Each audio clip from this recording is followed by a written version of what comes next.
Thank you, Phil. The Conservancy is blessed with incredible corporate support, and tonight we want to recognize Turkey Hill Dairy, who is our presenting sponsor of Lancaster Water Week, and Clark Associates, who is our lead annual sponsor. Thank you, Turkey Hill Dairy and Clark Associates. And before I introduce Amanda, let's review the results from the survey you filled out as you arrived this evening. So 85%, 47 people have responded that yes, you are battling the spotted lanternfly. And right now you're probably watching the nymphs transform from little black insects to starting to show red, if you're anything like me. And eight of you responded no, which very fortunate to have some no's amongst the group. And sources of managing the eggs are to scrape the smashed eggs. I see there's use of tree traps. Chemical control, 24%, and manual removal, of course, is the biggest. And that's the way I've been spending my time, manually removing them from my grapevines. We wish we didn't have to discuss this, but I do look forward to welcoming Amanda here this evening to educate all of us. Amanda Goldsmith is a spotted lanternfly technician at the Lancaster County Conservation District. She is a recent graduate from Millersville University with a BS in environmental biology and a history of tutoring and environmental education at her university, a zoo, and other organizations. The Lancaster County Conservation District's main goal in their spotted lanternfly program is to assist Penn State Extension, PDA, and USDA in control and education. Her position focuses on spotted lanternfly outreach and control with Lancaster's municipalities, treating the insect's main host, Tree of Heaven, at focused landowners, and serving as an additional resource to the county. Welcome, Amanda. All right, well, thank you, Fritz, for the introduction. I'm really excited to be here and just to really share a lot of great information about the spotted lanternfly. Once again, my name is Amanda Goldsmith. I'm the spotted lanternfly resource technician at the Lancaster County Conservation District. Among education and control with spotted lanternfly, Lancaster County Conservation District is celebrating its 70th anniversary in conserving natural resources in Lancaster County. We have a big focus on reducing soil input to our waterways and giving the best water quality possible to the Chesapeake Bay. That's really our goal here. So tonight I'll really be focusing on some background to spotted lanternfly, but I really want to hammer down on all the control efforts that you have in your toolbox and the larger scale tools that Extension and PDA, among many other organizations, that they're researching and trying to implement. So without further ado, I'll get started. And let me know if at any time you can't hear me or if the PowerPoint isn't changing. So first, just some background to spotted lanternfly for those who are new to the game.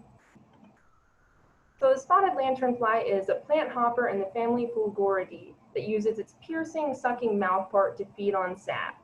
And if you've ever seen one, you know that plant hopper is a very accurate title. They have incredibly strong legs and wings that help them hop and sustain flight when they're adults. They were first discovered in Berks County in 2014, but they've been here for a little less than a decade. But even in this short time, we've really seen this impact. They originally came over here on a pallet in China, but they also are native to a couple other countries in Asia. And the spotted lanternfly goes through one life cycle a year. They will hatch around late April, mostly May, depending on where you are. There's a black and white nymph that's only about 1/8 of an inch long. They're very small, and some people say they look like spiders. Then they'll go through 3 instars or stages as they get bigger. Think of these instars like cicada shells you find on trees. The instars are molting, getting bigger, shedding their exoskeleton, just like other insects. And as they go through these different stages, they'll keep getting bigger and stronger. Come July, and I hope you've seen them by now, you've seen the final stage of nymphs, the red, black, and white ones. These are about 1/2 inch, and these are really getting quite strong in their ability to hop and get away from your foot trying to stomp them. Right now, it's typical to see a combination of different stages of spotted lanternfly. And they do not all hatch at once, so they will develop at different times, as you've noticed. And then starting late July, we will start seeing the adults. These are about 1 inch long with purple grayish wings, typically folded back. They're only going to open it up when you're squishing them or when they're flying away. And then around September, they'll start laying their eggs, and during that first winter freeze, typically they will die off. and then the eggs would lay dormant all winter. And then here are some actual pictures of the nymphs that I would hope that you've seen by now, or hopefully not, I guess. And as I said, you will see a combination of both. Right now, I feel like I'm starting to see more and more of the red nymphs and less of the black and white nymphs, so telling me that the adults are coming out very soon. And I just also want to mention that there are some lookalike bugs, and they aren't spiders or ticks. Notice that they have 6 legs. Ticks and spiders have 8 legs. They're not spiders or ticks. They're not the stink bug or boxwood or milkweed, which have brown and orange colors. And the best way to tell if you're really not sure is give them a poke. And if they hop really high, you're probably looking at a spotted lanternfly. That, or just look at those bright black and red colors. They're very distinct. Here's just a few other images of the spotted lanternfly adult stage. Once again, that you really see that most of the time their wings are going to be laid back, and you're not going to see that bright red in their forewings. And then you can see some of the eggs that they start laying. At first, when the eggs are laid, they're going to be a grayish or white, and they appear very waxy and smooth, but over time they often crack. So when you find them on your trees and other locations, just notice that they may change by the time they start hatching around March. And the other thing to notice is that they don't always put this covering over their eggs. So you can actually look, you can see individual egg cases in the egg mass. Together it'll be about 30 to 50 eggs in an egg mass. The only good part, at least, is that when they don't have a covering, they have a lower hatch rate of 40% compared to with the covering, it's a 70% hatch rate. So if there's any little positive to our situation. I also want to note some other egg lookalikes and things that look similar to the spotted lanternfly. First is the gypsy moth, which has an orange fuzzy texture, very different in coloration from the grayish egg case of the spotted lanternfly. But luckily the gypsy moth is invasive anyway, so feel free to scrape away. Also the potter wasp, which is really, there's going to be only 1 wasp per egg case, and it actually looks like a pot to me, and it has a very clay, mud-like color, very distinct from the spotted lanternfly. And then finally is lichen, and a lot of people get this confused, but lichen is actually a symbiotic group of organisms, typically a fungi and an algae. And think of this kind of like a sea anemone and a clownfish, but on a microscopic scale, And lichen are found across the globe, and they're a common organism to find in your backyard. They're completely harmless, so leave those alone. And as I mentioned before, the spotted lanternfly is a sap sucker, so it uses that piercing, sucking mouth part to feed on the sugars from the tree. And one of its favorite hosts in its native range is the tree of heaven. This is an invasive, noxious weed, also native to China and other parts of Asia. And this tree has been here since the late 1700s, and it's spread across the contiguous United States. I know I was just down the interstate to North Carolina, and I saw tree of heaven along the entire roadway. It was incredible.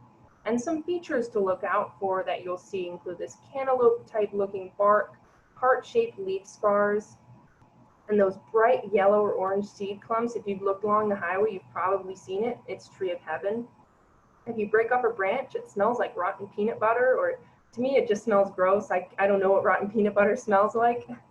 And you also notice the leaf margins, which are very distinct in comparison to black walnut and staghorn sumac, which have toothed edges, while the tree of heaven has a smooth margin the entire leaf, but right towards the base of the stem, you see a lobe or two poking out along every single leaflet. It makes it a very distinctive tree.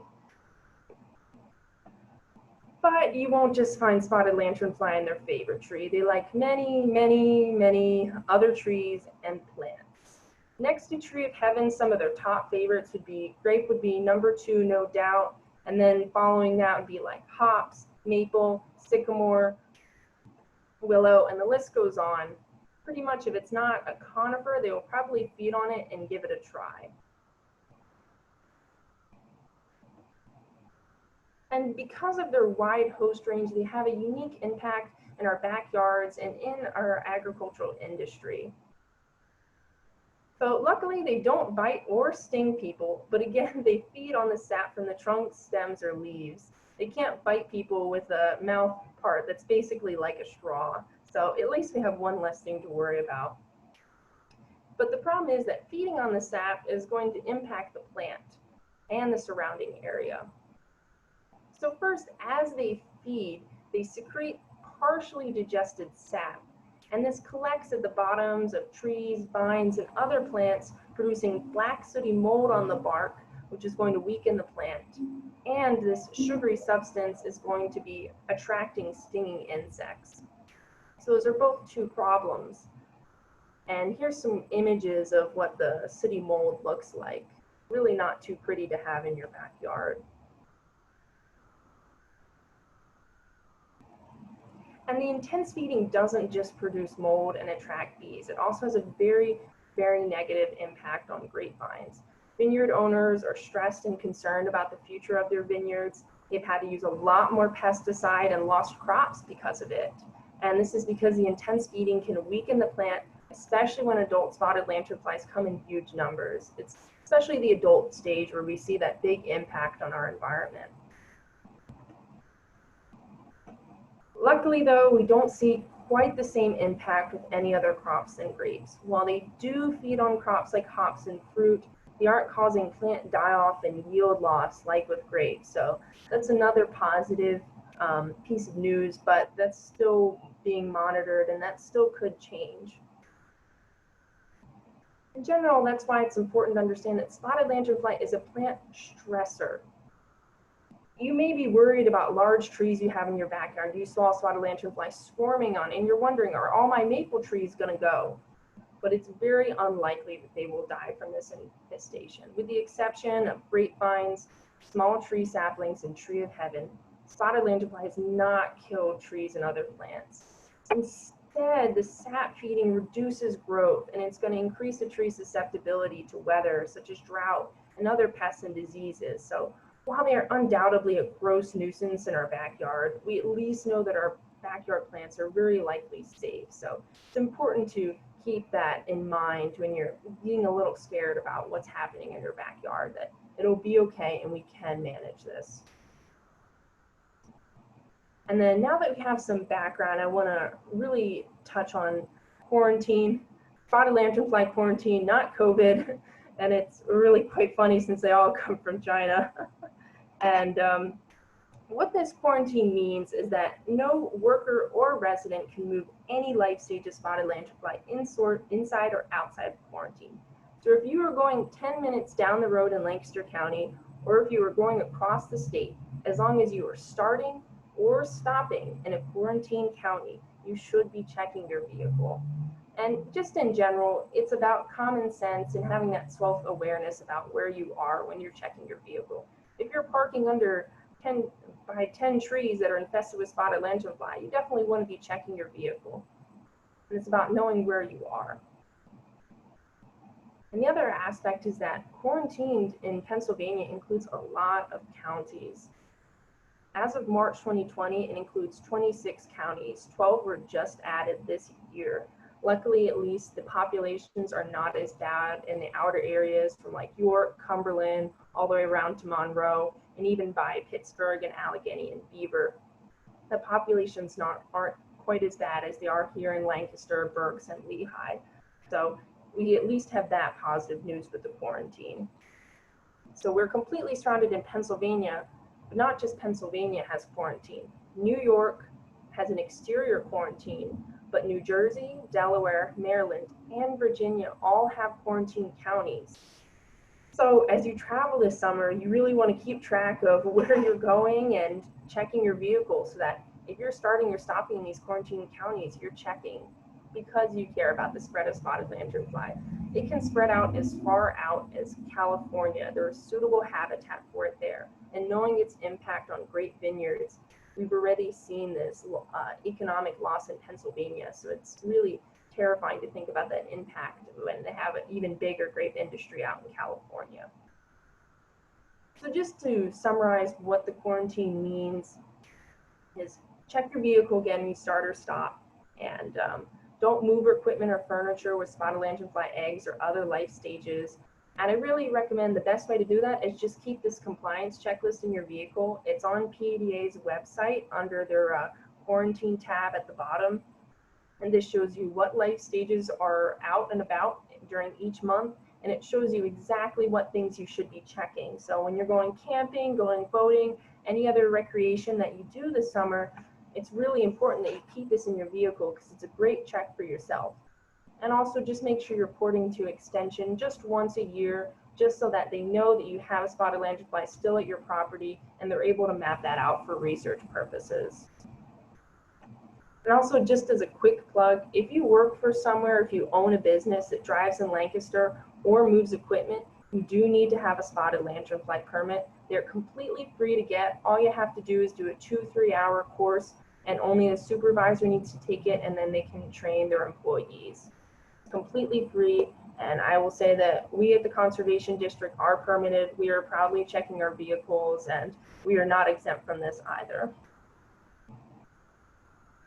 And now to getting to the most important part that we all want to know about, the control methods.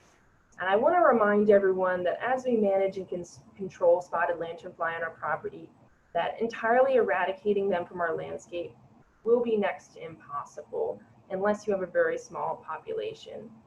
What we can do right now is to keep them at bay and reduce them enough so they aren't a nuisance in our backyard. The hope is that within a few years, we have better tools from Penn State Extension's research, among other organizations, that will help us control it in that long term.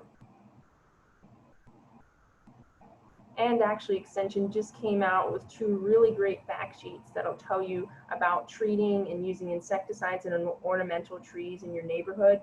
These just came out in June and just about a week or 2 ago in July. And these are great new resources to check out. If you regularly check them for all their guides, these are great ones.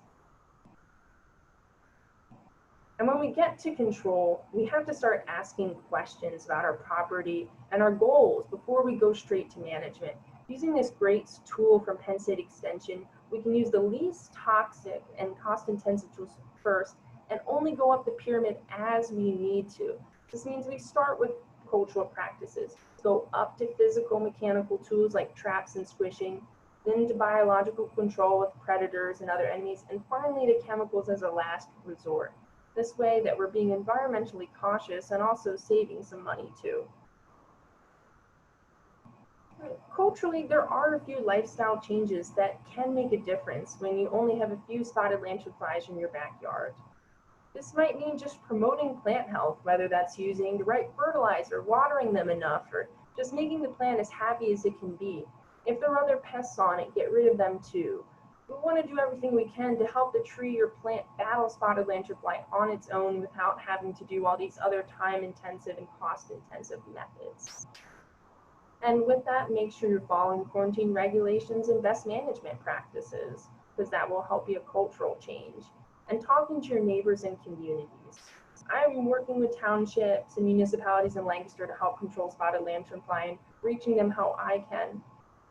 But I can only go so far. When you talk to your neighbor about controlling spotted lanternfly and they do something about it, that's reducing the amount of spotted lanternflies that get in your yard. No matter how much you control, you need your whole community to make a difference. So it's also those little changes and conversations that we have that can really make a difference. And finally, the removal of the tree of heaven among a couple other host plants is a viable option. And I'll get into that a little more. And just once again, stopping the spread of a spotted lanternfly can also include just checking your own person and pretending like it's tick season, because it is. I know that I have actually got a tick or 2 off myself because I was checking for spotted lanternfly. And they do, I guess, look like spiders or ticks right now, so it's a great test for yourself. And as well, avoiding parking under trees with your window open, and because for one, you don't want all that honeydew, sugary stuff on your car. And for another, it just means that you're going to have to extra check your vehicle before you go, which is a pain. So even though it is tempting to be in the shade during the hot summer days, I would not recommend it, especially if you know you're in an infested area, knowing with that honeydew and the chance for spotted lanternfly to spread. And once again, controlling tree of heaven or Ailanthus altissima is a really great option to reduce spotted lanternfly density and to slow their development. I know that's a big part of what I'm doing at the district at both sportsman clubs and landowners to help reduce that population. And research has even found that removing tree of heaven or Ailanthus as a source of food may delay their development a week back, which might mean that they might die off sooner before they get to lay eggs, which actually happened last year in a research study. That might not always be the case, but it's one positive impact. And regardless, this tree is noxious. It smells, it reduces thousands and thousands of seeds, deters plants using chemicals. So you really do want it gone from your yard. To control it, you have various costs, equipment, and help associated with it. So if you're interested in controlling tree of heaven, I would probably give Lancaster Extensions a call, or give myself a call as backup, just so we can help walk you through the process.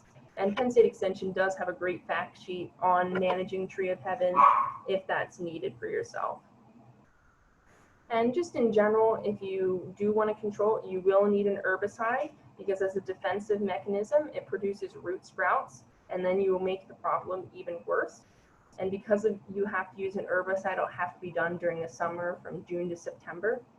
And then you would have to use any of the techniques here: hack and squirt, foliar application, basal bark spray, and cutting stump and applying herbicide. Once again, if this is something that you're interested in your property, we can have a conversation later about that. And let's say those tools aren't enough for you, those cultural tools. You don't just have a few spotted lanternflies in your backyard. You have 100 and going up from there. Then you want to look into all forms of manually killing them, scraping eggs, and using traps to catch them. So first, step on every one you find. This may get a little tedious if you aren't 5 to 10 years old trying to keep smashing them as they hop away. So we have a few other tools, such as using a pole or a hose to knock them down to the tree. Especially when they're nymphs, they're going to be crawling right up to the top of the tree to feed. So this will be a great way to get them down. You can also use a vacuum cleaner to suck them up, or such as a shop vac or a pond vac. They can actually be, you can get in the hundreds using this vacuum cleaner. It works really well. Also a fly swatter or broom to smack them down.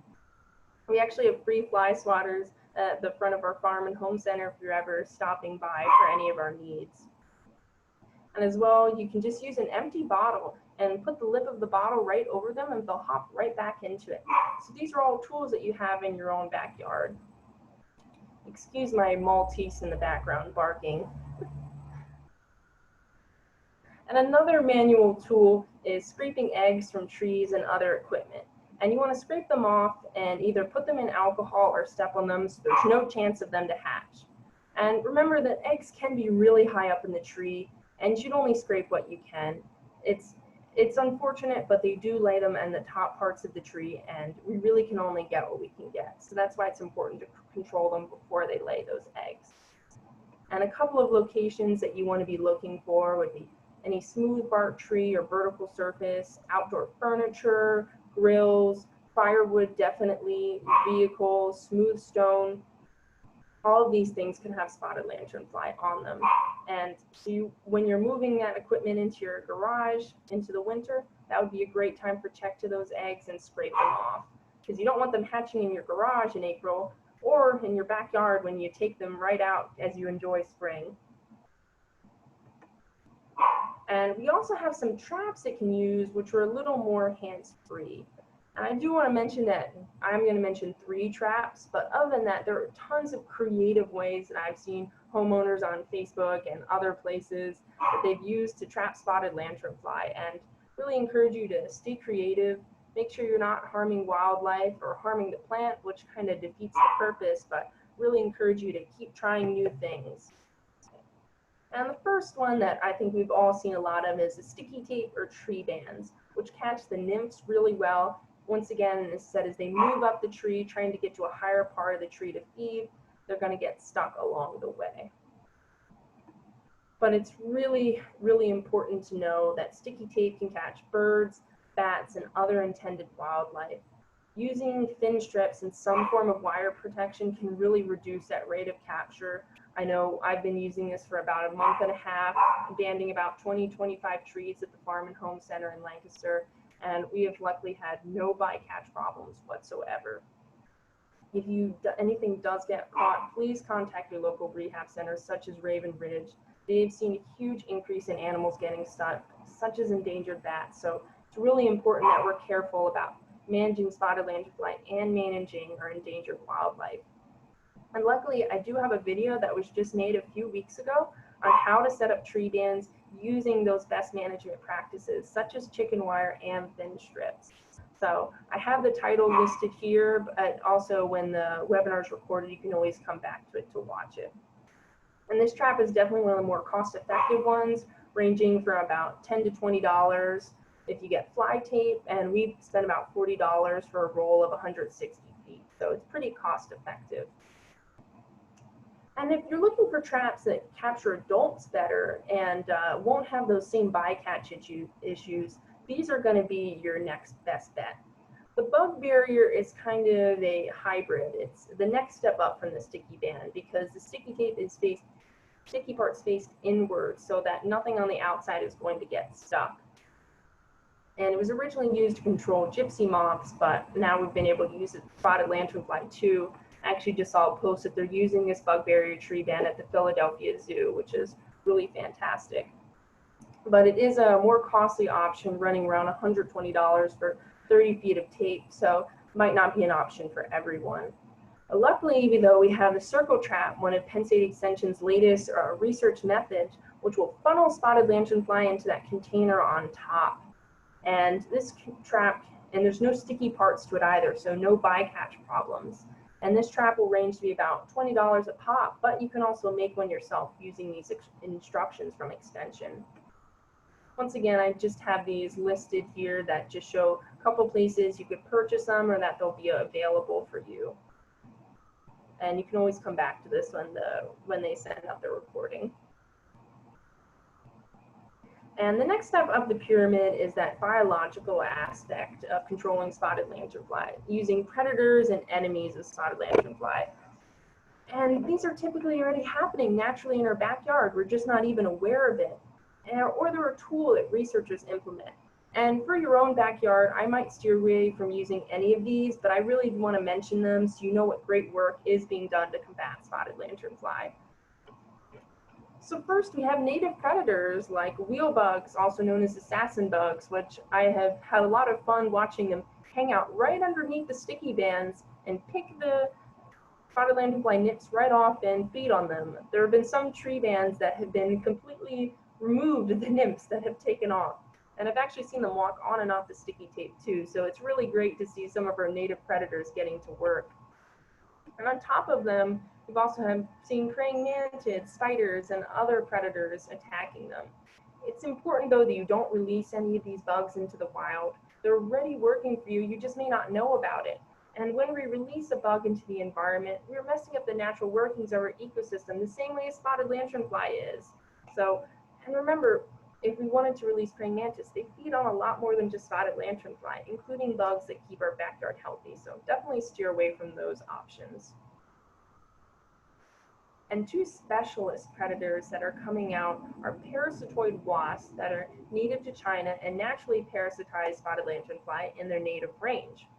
They're being researched right now, and it will take a lot of time before they can be safely released here. These definitely could be 5, 10 plus years down the road. It's not going to be happening next year by any stretch.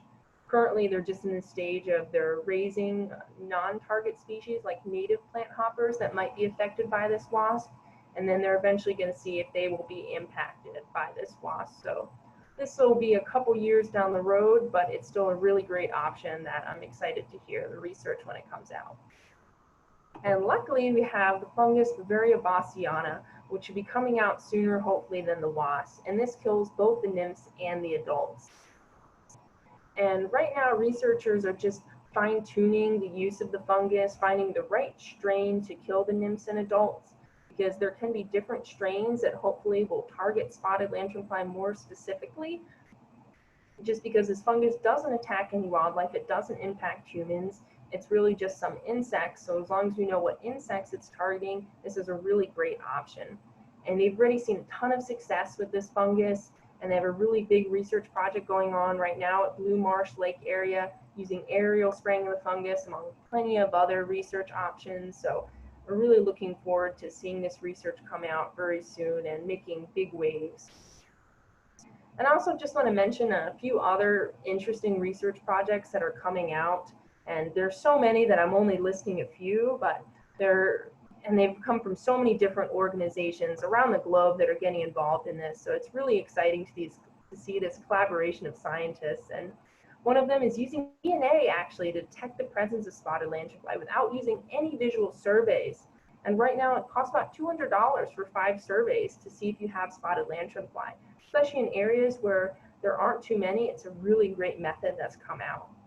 Also using ovicides to kill eggs is coming out. Using poles as trap trees to trap spotted lanternfly. Actually think about using antibiotics to kill spotted lanternfly because they have bacteria that live inside them symbiotically. Also mathematical modeling that they're using to map out spotted lanternfly distribution, density, and timing of when they hatch, making these equations that help us see when they're coming out. Looking at lures and pheromones to attract spotted lanternfly. The impact of them on trees, is it reducing their photosynthetic rate? Can they survive without tree of heaven is another really interesting topic. And just their flight behavior capabilities. So once again, have faith because research is still coming and there's a lot of really awesome things that are coming out that are really gonna help us. Because remember, it really has only been here less than a decade and research takes time, and I feel like we've already made some great strides in controlling spotted lanternfly. So when all of those above methods that I mentioned are enough to control spotted lanternfly, you may need to go with chemicals, and this is really going to be your last resort. And you want to start with those biorationals, the more eco-friendly options, and then going to your conventional pesticides. And before you do anything, make sure you check out this fact sheet by Emily Swackhammer, and this just make sure you're using pesticides safely and correctly. And also, please don't use any home remedy to kill them. They are technically illegal, they're not EPA registered, and they can actually hurt your plants more than spotted lanternfly. I've heard from a couple people that when they make sprays with Dawn soap that it's actually burned their plants, which totally defeats the purpose. And once again, you're releasing a chemical that you don't know what the impact is into your environment. Just because they're in your cupboard doesn't mean they're necessarily safe. And now that it's gone into our groundwater. So that was just my little plug. So please keep that in mind when you're picking out chemicals. Because we have so many great options like these biorational insecticides and some that can even be used for organic produce. So really, why wouldn't we rather use these that are safer for our backyard? And a way to see if they're more eco-friendly would be look for that OMRI listing, which says it can be used for organic use. And look for those signal words like caution instead of danger, because caution means that it's less toxic, or that reduced risk warning label, which means it's also not very toxic. And some examples of that are going to be like your insecticidal soaps and oils. And then if those biorationals are still not enough to control spotted lanternfly, then you can go to conventional insecticides, including contact sprays, which will kill upon contact or when they walk on the surface, and these will degrade very quickly, or your systemic options, which will be incorporated into the tree and will kill spotted lanternfly as they feed on it.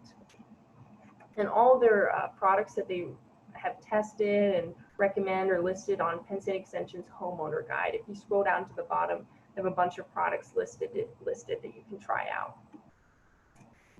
And once again, systemic options are really only a last resort, and you only want to use this method after the tree has bloomed because we don't want this insecticide to kill any native pollinators. These are strong insecticides and they are made to work. So the options depend on when you're going to use it, because this timing will have to be about into July, into September, maybe late June. So if you go for the soil drench, that's going to take the most amount of time to get started working, but it'll last the longest in the tree. And then your trunk injection will take a little less time to start working in the tree, but it'll last less time.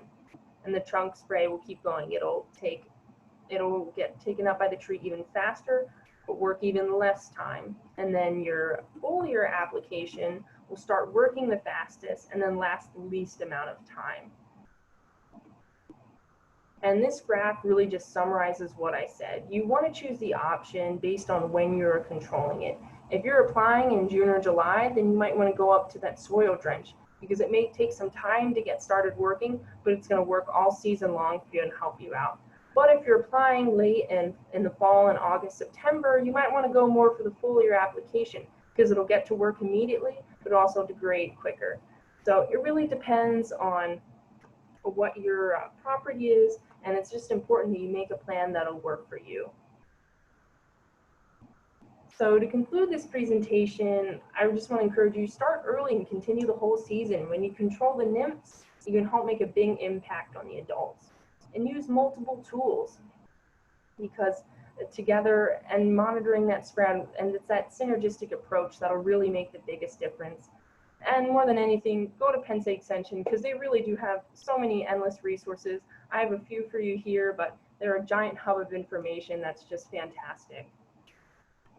So thank you to everyone for tuning in. I have my contact information here if anyone needs it, an additional resource to the county. And I also have Penn State Extension Lancaster and just some quick credits to some of the photos and an extensions link if you wanted to take a look at it. And thanks again, everyone. And I'm looking forward to any of the interesting questions that you will bring to me.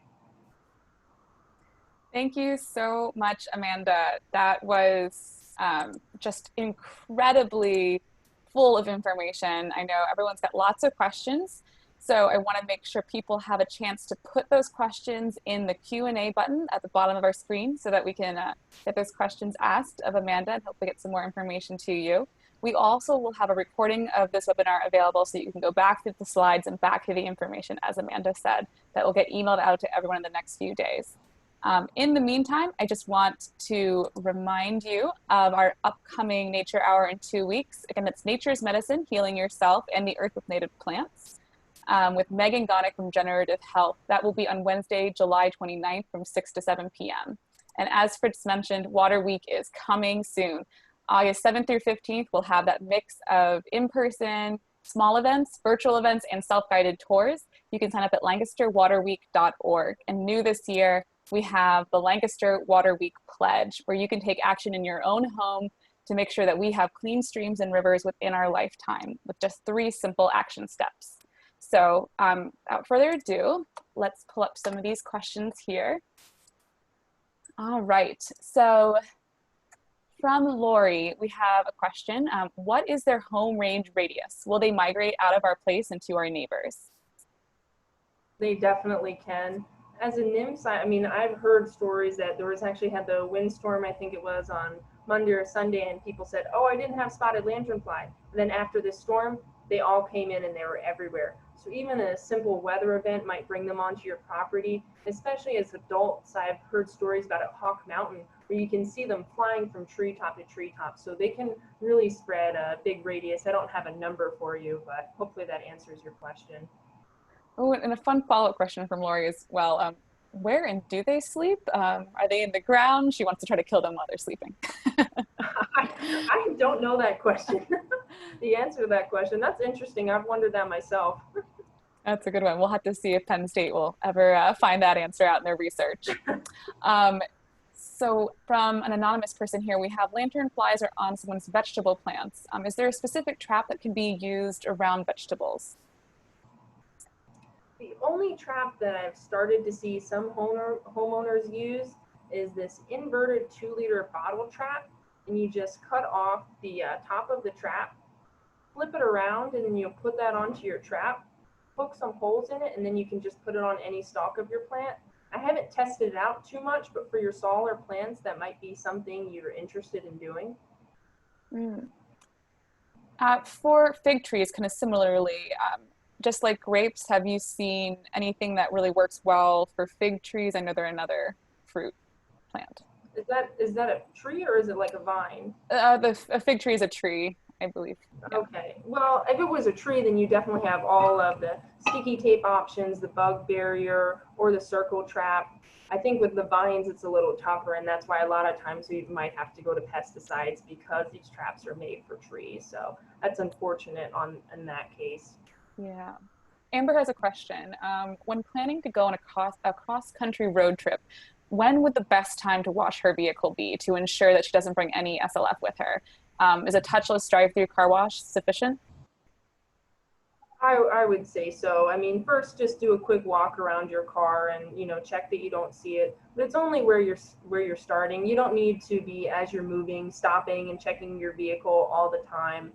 Really, only when they're adults can they travel on your vehicle. Apparently, they can only travel on a vehicle going up to 65 miles per hour. Not encouraging you to speed or anything, but when you're going cross country, hopefully they won't be able to last. So really, that first time you get started on your trip. Another question we have is, what do you do with the spotted lanternfly you collect when you either use a shop vac or a vacuum? Do you need to kill them after they're in the shop vac, or does vacuuming kill them? I don't know if vacuuming will kill them. If you don't mind them staying in there for a day or two, I imagine they'll just die naturally because they do have to feed constantly on that sap because that's their only source of food. If not, if you're able to, you could put them into a tub of water with a little bit of soap just to make sure they die. Or just put them straight into a bag. Just make sure they can't get out. Good point. Carter said today he saw two last phase nymphs on a black and a white nymph on some swamp milkweed at his home in Lancaster City. They do not seem to be feeding on it, but is milkweed something that they could or would eat? And does the milkweed actually kill it too, since milkweed's potentially poisonous to them? So that's something that Extension has still said. There's no research that supports that milkweed will kill spotted lanternfly as of right now. I think it'd be interesting to see if it does, but I've seen them on milkweed plants myself, so they definitely are feeding on it. Another question asks about the instar, the nymph stages. Do they feed on foliage? Yes. Leaves, stems, and the bark. As they get into the adult phase, they can really start feeding on the bark because their mouth parts stronger and can penetrate that tissue. Lisa wants to know, is there any study on the viability of eggs that end up on the ground, particularly if you're scraping them off of a tree, I would assume? I've been wondering about that myself. There isn't a study on it, but I think stepping on them is a good measure just to be sure. Or if anything, just getting a bottle and scraping them in there might be an easier option so that you're not worried about it.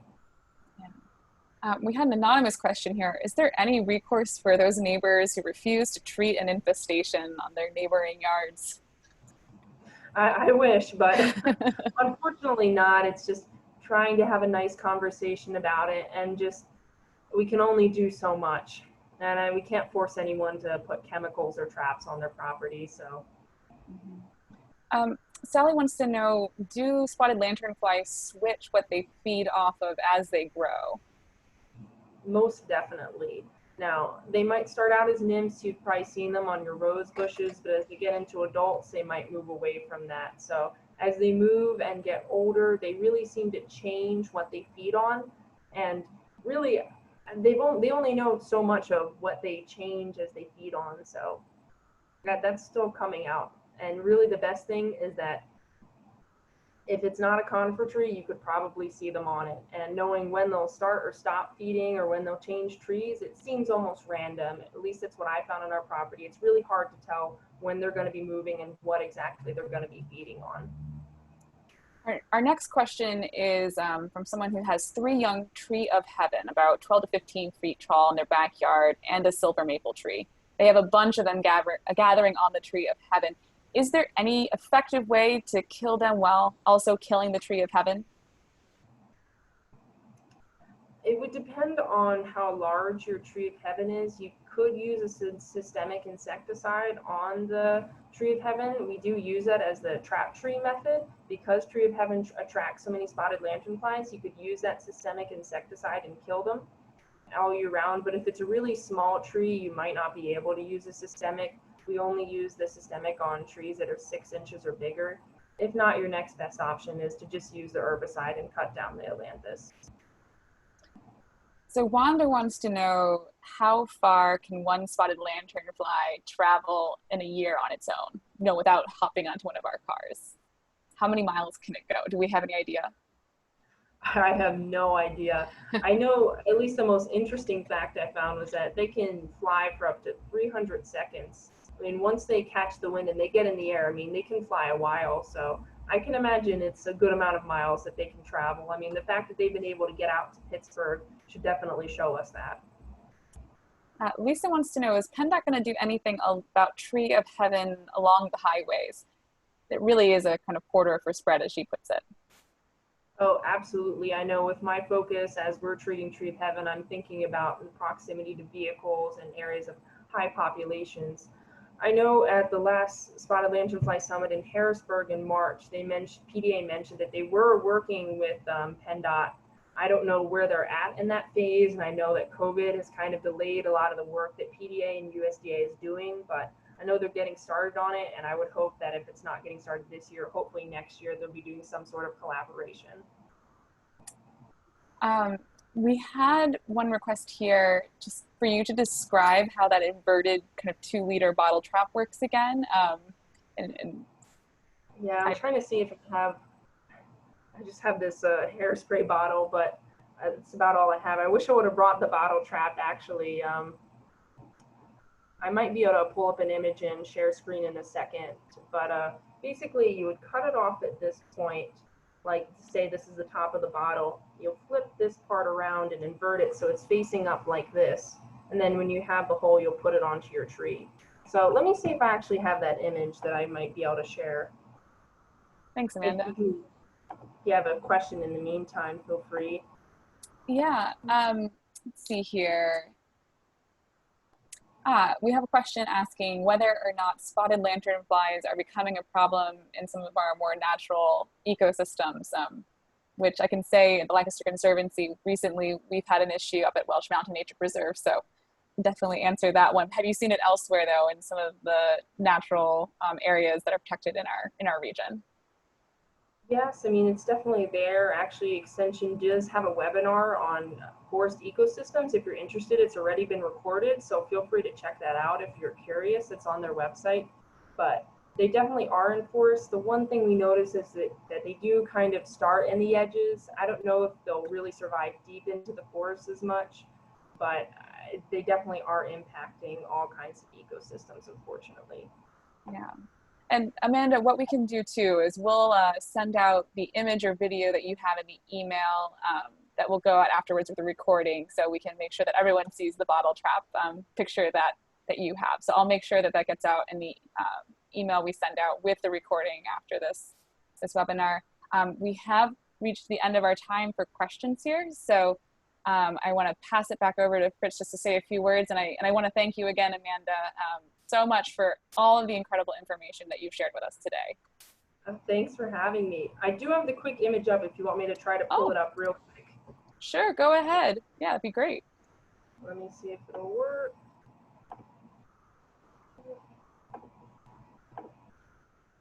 And that shows it, I think, a lot better. Actually, our intern made this, and I think it's really fantastic. As you can see, you just cut off the top and invert it, and those black strips are little sticky parts that you can put in. So. Oh, that's really helpful. Thank you so much, Amanda. It's a great image. All right, I'll pass it back over to Fritz here for some final words. Thanks again. Thanks, Kelly. And thank you, Amanda. We certainly wish we didn't have to put so much focus on this invasive plant hopper. We are thankful for partners like the Conservation District and the great work they're doing to inform, educate the public, and congratulations to the Lancaster County Conservation District on celebrating 70 years of serving our community. As we accept and come to terms with spotted lanternfly, I'm reminded of the stink bugs, which I've been swatting and vacuuming for what seems like decades. I'm glad to hear that most of my trees are not going to die, that spotted lanternfly is more of a stressor on our local forests and trees, though I'm worried about the grapevines I planted last summer. I'm also reminded of last summer when I chased one of those hoppers across a gas station parking lot at a Lancaster County border, not certain what vehicle it came from. And last fall, as Kelly mentioned, when we hosted an event at Welsh Mountain Nature Preserve, where we had a large infestation and we trained everyone who parked cars to inspect all vehicles prior to leaving the event, something that seems like quite an important practice. Amanda, I appreciate your control methods, suggestions, the fact sheets, and guides. They're reminders to each of us. I'm also glad to hear there are native predators, and it appears there will be many new solutions coming on the market in the coming years. It appears the more thorough we are with management, especially while traveling, the easier the spotted lanternfly will be to control long term. I, for one, am going through our entire property and trying to remove all the tree of heavens. Thank you to everyone who tuned in this evening, and we look forward to seeing you back here 2 weeks from this evening for our next Nature Hour. Have a wonderful night.